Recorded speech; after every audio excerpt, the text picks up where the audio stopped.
Hello everyone, I hope you all are fine. आज हम twelfth economics के अंदर स्टडी करेंगे ऑफिशियल रिजर्व अकाउंट। ठीक है, उससे पहले हम ये देख लेते हैं कि जो हमारा ओवरऑल बैलेंस है उसको हम कैसे कैलकुलेट करते हैं। सो ओवरऑल बैलेंस हम कैसे कैलकुलेट करते हैं? ओवरऑल बैलेंस को कैलकुलेट करने के लिए हम current account balance plus capital account balance plus errors and omissions को ऐड करते हैं। मतलब जब भी हमें ओवरऑल बैलेंस को कैलकुलेट करना हो तो उसके लिए हम पहले करंट अकाउंट बैलेंस होना चाहिए, उसके अंदर हम कैपिटल अकाउंट बैलेंस को ऐड करेंगे। अगर हमारी कोई एरर्स है या फिर कुछ छूट जाता है तो हम उसको ऐड करेंगे। तो ऐसे हम ओवरऑल बैलेंस को कैलकुलेट करते हैं। ठीक है, अब हम पढ़ेंगे कि ऑफिशियल रिजर्व अकाउंट क्या होते हैं। ठीक है, देखिए ऑफिशियल रिजर्व अकाउंट बहुत इंपॉर्टेंट टॉपिक है। सो इसको आपको अच्छे से समझना है। ठीक है, देखिए official reserve account, it is the account indicated reserves of foreign exchange with the RBI. Forex का मतलब क्या है? Foreign exchange. देखो ये वो अकाउंट है जो क्या इंडिकेट करता है। देखो आरबीआई के पास जितने भी फॉरेन एक्सचेंज जिस अकाउंट के अंदर रिजर्व रखे होते हैं उसे ऑफिशियल रिजर्व अकाउंट कहते हैं। या फिर हम सिंपल सी लैंग्वेज में अगर हम बात करें तो हम ये कह सकते हैं कि ऑफिशियल रिजर्व अकाउंट आरबीआई जो हमारा रिजर्व बैंक ऑफ इंडिया है, ठीक है, उसका अकाउंट होता है जिसके अंदर वो जो फॉरेन एक्सचेंज होते हैं उनको रखता है। ठीक है, जो फॉरेन एक्सचेंज के रिजर्व्स होते हैं, जो रिजर्व है फॉरेन एक्सचेंज उनको रखता है, उस अकाउंट को हम ऑफिशियल रिजर्व अकाउंट कहते हैं। देखिए जो ओवरऑल बैलेंस है वो ऑफिशियल रिजर्व अकाउंट के अंदर ही रिफ्लेक्ट होता है। जो आरबीआई के पास जो आरबीआई का ऑफिशियल रिजर्व अकाउंट है उसी के अंदर ही ओवरऑल बैलेंस रिफ्लेक्ट होता है। देखो क्यों? क्योंकि फॉरेन एक्सचेंज का जो कस्टडियन है, ठीक है, जो हमारे पास फॉरेन एक्सचेंज के रिजर्व है हमारे देश के पास, उसका कस्टडियन कौन है? आरबीआई है। आरबीआई की कस्टडी होती है उसके ऊपर, और जितनी भी फॉरेन ट्रांजैक्शन की जाती है हमारी कंट्री के अंदर वो किसके थ्रू की जाती है? आरबीआई के थ्रू की जाती है, रिजर्व बैंक ऑफ इंडिया के थ्रू की जाती है। इट मीन्स जो रिजर्व बैंक ऑफ इंडिया है वही फॉरेन एक्सचेंज का कस्टडियन है। जितनी भी फॉरेन एक्सचेंज से रिलेटेड ट्रांजेक्शन्स होती हैं वो आरबीआई करती है, और आरबीआई के पास जितने भी रिजर्व्स हैं, जिस अकाउंट में वो रिजर्व रखती है अपने, ठीक है, कौन से रिजर्व? फॉरेन एक्सचेंज रिजर्व, उसे ऑफिशियली रिजर्व अकाउंट कहते हैं। आया समझ में? अब देखिए कहते हैं if overall balance is positive it causes increase in official reserves. अब मान लीजिए ओवरऑल बैलेंस जो है वो पॉजिटिव है, ठीक है। पॉजिटिव का मतलब क्या है? मान लीजिए बैलेंस ऑफ पेमेंट के जो रिसिप्ट है, ठीक है, रिसिप्ट और पेमेंट। अब देखिए रिसिप्ट मान लीजिए 20 करोड़ की हमारी रिसिप्ट है, ठीक है, और पेमेंट करनी है हमें 25 करोड़ की। रिसिप्ट है एक कंट्री के फॉरेन एक्सचेंज के 20 करोड़ और हमें पेमेंट करनी है 25 करोड़ की, ठीक है। तो अब देखो रिसिप्ट कितने हो गए? 20 करोड़, पेमेंट कितनी हो गई? 25 करोड़, ठीक है। और ये तो हो गई एक सिचुएशन। एक सिचुएशन हम ले लेते हैं जब रिसिप्ट हमारी 25 करोड़ की है, पेमेंट हमें करनी है 20 करोड़ की, ठीक है। ये एक एग्जांपल है। और जब आप बैलेंस ऑफ पेमेंट अकाउंट बनाओगे, ठीक है, ये हमारा बैलेंस ऑफ पेमेंट अकाउंट होता है, तो यहाँ पर हम क्या करेंगे? देखिए इस साइड क्या होता है? डेबिट, इस साइड क्रेडिट। जितनी रिसिप्ट है वो यहाँ दिखाएंगे और जितनी भी पेमेंट है वो हम डेबिट साइड दिखाते हैं, ठीक है। सो देखिए कहते हैं कि अगर ओवरऑल बैलेंस हमारा पॉजिटिव आता है तो इसका मतलब है कि ऑफिशियल रिजर्व्स बढ़ रहे हैं, और अगर नेगेटिव है इसका मतलब ऑफिशियल रिजर्व जो है वो घट रहे हैं। अब इस बात को समझिए, ठीक है। अब देखिए हमारे पास रिसिप्ट है 25 करोड़ के फॉरेन एक्सचेंज आए, हमें पेमेंट देनी है 20 करोड़ की, बैलेंस ऑफ पेमेंट अकाउंट के अंदर है, ठीक है, कंट्री को देनी है। अब देखो जो 5 करोड़ बच गए, जो 5 करोड़ का क्या हुआ? सरप्लस फ़ायदा हुआ, वो कहाँ जाएगा? कौन लेगा इनको? आरबीआई अपने अकाउंट में रखेगी एज ए रिजर्व, क्योंकि फॉरेन जो एक्सचेंज की जो फॉरेक्स की जो ट्रांजेक्शन है वो किसके थ्रू होती है, आरबीआई के थ्रू होती है। तो ये 5 करोड़ जो है वो आरबीआई अपने अकाउंट में रखेगा। अब देखिए ये क्या हो गए, बढ़ गए ना, मतलब 5 करोड़ का फ़ायदा है। इसका मतलब क्या हुआ कि ऑफिशियल रिजर्व्स बढ़ गए, ठीक है। मतलब ओवरऑल बैलेंस क्या पॉजिटिव आए ना, रिसिप्ट हमारी ज़्यादा है, पेमेंट हमारी कम है, ठीक है। तो ये जो बढ़ गया 5 करोड़, ये क्या दिखा रहा है कि जो ऑफिशियल रिजर्व्स है हमारे वो क्या हो गए, बढ़ गए, ठीक है। अब इससे अलग सिचुएशन ले लेते हैं।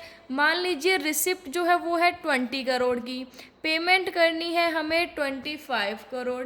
भाई रिसिप्ट हमारे पास कितने आए, 20, पेमेंट हमें ज़्यादा करनी है। अब ये तो नहीं कि अगर रिसिप्ट 20 है तो पेमेंट हम 20 की करेंगे, हमें देनी पड़ेगी पूरी पेमेंट। तो यहाँ पर क्या हो गया, जो घाटा हो रहा है बैलेंस ऑफ पेमेंट को, ठीक है, वो क्या करेगा भाई, कहाँ से ले लेंगे हम, कौन देगा हमें ये पेमेंट करने के लिए पैसा, आरबीआई अपने ऑफिशियल रिजर्व अकाउंट से। इसका मतलब जो ऑफिशियल रिजर्व अकाउंट है उनका क्या हो गया, आउटफ्लो हो गया फॉरेन एक्सचेंज का। तो 5 करोड़ का जो देगी कौन, आरबीआई देगी अपने ऑफिशियल रिजर्व अकाउंट से। तो उसका जो ऑफिशियल रिजर्व वो बढ़ेंगे या घटेंगे, सीधी सी बात है घटेंगे ना, ठीक है। सो कहता है ओवरऑल बैलेंस जब पॉजिटिव होता है इसका मतलब ऑफिशियल रिजर्व बढ़ रहे हैं, और नेगेटिव है इसका मतलब क्या है कि ऑफिशियल रिजर्व जो है वो घट रही हैं, ठीक है। अब देखिए कई बार क्या होता है, sometimes official reserves account is shown as a part of the capital account balance of payment rather than a separate account. कई बार क्या किया जाता है कि ऑफिशियल रिजर्व अकाउंट को कैपिटल अकाउंट का ही पार्ट मान लिया जाता है, मतलब एक सेपरेट अकाउंट की बजाय कई बार क्या किया जाता है कि ऑफिशियल रिजर्व को कैपिटल अकाउंट का पार्ट मान लिया जाता है। तो इस केस में देखो क्या होता है, कहता है if official reserves are shown as a part of the capital account balance of payment then balance of payment always balances। देखिए अगर ऑफिशियल रिजर्व्स को कैपिटल अकाउंट का पार्ट माना जाता है तो हमारा बैलेंस ऑफ पेमेंट हमेशा बैलेंस रहता है।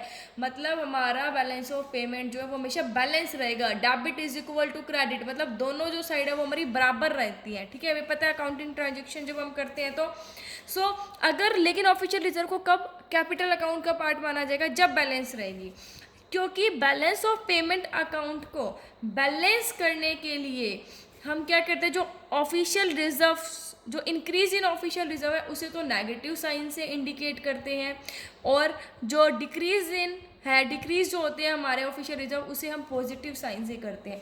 देखो कैसे, एक चीज़ समझो, ठीक है। अब मान लो हमारे पास जो हमने पेमेंट करनी थी वो करनी थी 50 करोड़ की, ठीक है। रिसिप्ट आए हमारे पास 30 करोड़, बैलेंस ऑफ पेमेंट की बात कर रही हूँ, ये 30 करोड़ के रिसिप्ट आ गए, ठीक है। बैलेंस ऑफ पेमेंट अकाउंट की बात है, भाई पेमेंट करनी है 50 करोड़ की, ठीक है, और रिसिप्ट है 30 करोड़ की। पहले यहाँ पे करंट अकाउंट की ट्रांजेक्शन कर देंगे, फिर ये कैपिटल अकाउंट की। ऑफिशियल रिजर्व को कैपिटल अकाउंट का पार्ट मान रहे हैं जब, देखिए अब देखो, अब भाई क्या किया कि रिसिप्ट 30 करोड़ की है, पेमेंट हमें 50 करोड़ की करनी, तो कंट्री ने बोरोइंग्स भी ले ली, बाहर से भी ले लिया। बाहर से लेने के बाद आप समझ लीजिए कि मतलब बोरोइंग्स ली उसने 10 करोड़ की बोरोइंग्स भी ले ली, तो 40 करोड़ हो जाते हैं उसके पास, ठीक है। अभी भी 10 करोड़ और देने हैं भाई। देखो यहाँ पर तो क्या हो रहा है, घाटा हो रहा है ना, पेमेंट कितनी है 50 करोड़ की, रिसिप्ट अभी भी 40 करोड़ की है, 10 करोड़ का क्या हो रहा है, हमें घाटा अभी ये तो देने पड़ेंगे भाई। दूसरी कंट्री से परचेज किया है तो उसके पैसे तो देने ही पड़ेंगे ना। तो ये 10 करोड़, अब इन दोनों को बैलेंस करने के लिए ऑफिशियल रिजर्व अकाउंट का यूज़ किया जाता है। मतलब ये 10 करोड़ जो है वो बैलेंस ऑफ पेमेंट में कौन ऐड करेगा, ऑफिशियल रिजर्व। देखो बैलेंस ऑफ पेमेंट के अंदर क्या हो गए, ऐड हो गए, ठीक है। तो मतलब देखो वैसे अगर हम ऑफिशियल रिजर्व की बात करें तो क्या हुआ है, वो कम हुए हैं ना भाई। ऑफिशियल रिजर्व सीधी सी बात है, आरबीआई 10 करोड़ देगी तो क्या हुआ, उसका कम हो गया है ना। लेकिन यहाँ पर बैलेंस ऑफ पेमेंट के अंदर क्या हुए, ऐड हुए ना, 40 + 10 कितना हो गया, 50 ऐड हुए ये, ठीक है। तो देखो ऐड हो गए यहाँ पर, तो यहाँ पर क्या हुआ, डिक्रीज हुए ना, जो ऑफिशियल रिजर्व डिक्रीज हुए, ठीक है भाई, 10 करोड़ का आरबीआई खुद से दे रही है ऑफिशियल रिजर्व अकाउंट से, तो 10 करोड़ क्या हो गए, उसके तो कम हो गए, लेकिन बैलेंस ऑफ पेमेंट में हम पॉजिटिव साइन से क्या करेंगे, दिखाएंगे, इंडिकेट करेंगे, क्योंकि 10 करोड़ हमने ऐड किए, किसने, आरबीआई ने 10 करोड़ ऐड किए। वैसे उसके देखो ऑफिशियल रिजर्व कम हुए, लेकिन यहाँ पर उसने 10 करोड़ ऐड किए, तो उसको हम पॉजिटिव साइन से दिखाते हैं। और अगर इसका उल्टा होता कि पेमेंट जो है वो तो करनी होती 40 करोड़ की और रिसिप्ट हो जाती है यहाँ पर 50 करोड़, ठीक है।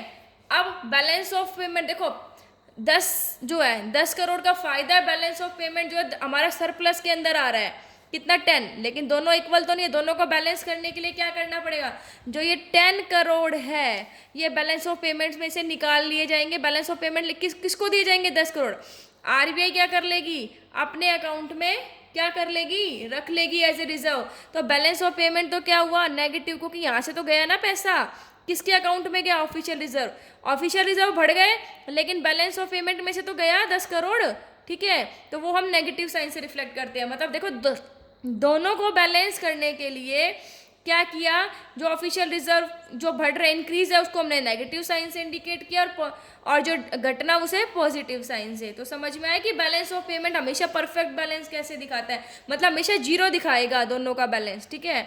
सो इसलिए कहता है कि बैलेंस ऑफ पेमेंट जो है जब उसे हमेशा बैलेंस दिखाएगा, कब, जब ऑफिशियल रिजर्व अकाउंट को कैपिटल अकाउंट का पार्ट माना जाएगा तब, ठीक है, ये हमने समझ लिया अच्छे से।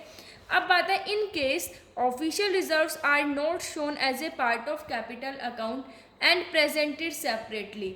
अब मान लीजिए ऑफिशियल रिजर्व को कैपिटल अकाउंट का पार्ट नहीं दिखाया जाता, उसे अलग से प्रेजेंट किया जाता है, तो इस सिचुएशन में कभी भी देखो अकाउंटिंग अगर उसमें बात करें सेंस में, तो हमारी रिसिप्ट और पेमेंट क्या होने, क्रेडिट डेबिट साइड इक्वल होता है, लेकिन अगर हम इकोनॉमिक सेंस में बात करें तो बैलेंस ऑफ पेमेंट हमारा कभी इक्वल आएगा ही नहीं।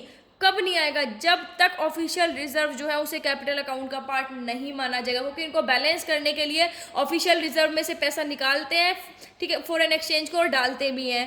तो जब तक इसे अकाउंट कैपिटल अकाउंट का पार्ट नहीं माना जाएगा तब तक हमारा जो बैलेंस ऑफ पेमेंट कभी बैलेंस नहीं आ सकता, या तो ज़्यादा आएगा या घाटे में जाएगा, डेफिशिएट होगा।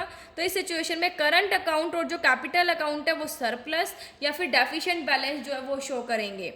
बैलेंस ऑफ पेमेंट सरप्लस कब होगा, जब करंट अकाउंट सरप्लस होगा और कैपिटल अकाउंट भी सरप्लस होगा। डेफिशिएट घाटा जब current account deficit plus capital account deficit, घाटा होगा करंट अकाउंट में भी कैपिटल अकाउंट में भी। सो ये कहता है कि balance of payment always balances when official reserves account is a part of capital account. मतलब बैलेंस ऑफ पेमेंट हमेशा बैलेंस रहता है जब ऑफिशियल रिजर्व अकाउंट को कैपिटल अकाउंट का पार्ट माना जाता है। मतलब करंट अकाउंट का बैलेंस और कैपिटल अकाउंट का बैलेंस हमेशा जीरो आता है। देखो मैंने एग्जांपल के थ्रू समझाया, दोनों का इक्वल, दोनों का डिफरेंस क्या है, जीरो है ना, ठीक है, दोनों काट का नहीं जीरो आएगा यहाँ पर। तो इसलिए ये था हमारा ऑफिशियल रिजर्व। देखिए कैसे काम करते हैं ऑफिशियल रिजर्व। आई होप आपको समझ आ गया होगा। Thank you, stay safe, stay home.